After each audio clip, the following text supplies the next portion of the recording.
Sports companies are constantly competing with each other to design footballs which are rounder and faster than ever before.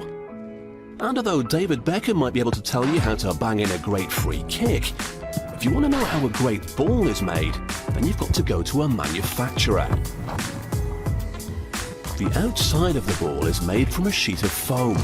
It's been coated in polyurethane, which will help to stop it from getting scuffed. It'll be attached to an inner layer next, so they prepare the foam by coating it in glue. They use a latex glue which is elastic. This will help the layers to stay together despite the strains of being kicked at 80 miles per hour.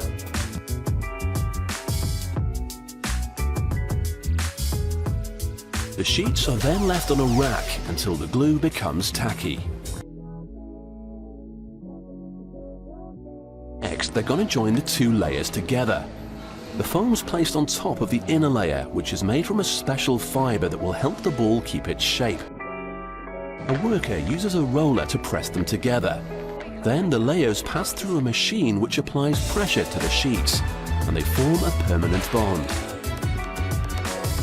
The foam gives the ball an explosive energy to make it fly off the boot. Image isn't just important for footballers, it's important for footballs too. The ball's design is put on using a screen printer.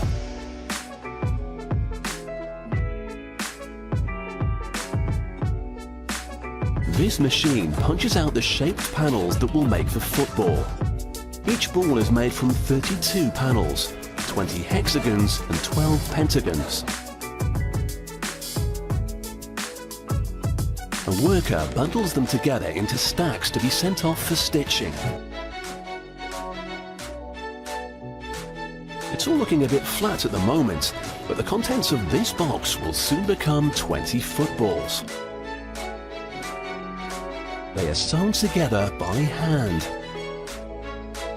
The stitcher will use 15 meters of thread per ball, and it will take him 3.5 hours to finish each one.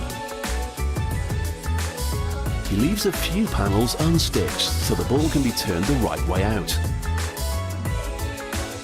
Then the inner tube gets put in and the ball can be completely sewn up.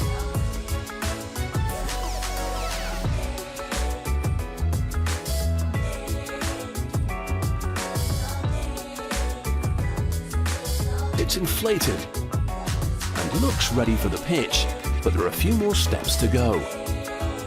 This machine puts the ball under high pressure and heats it up to 70 degrees. It makes the ball even and perfectly round. Then there are a couple of checks that have to be done to make sure that it meets FIFA regulations. It needs to weigh between 420 and 445 grams, and the circumference has to be 69 centimeters. FIFA only allow 5 millimeters leeway.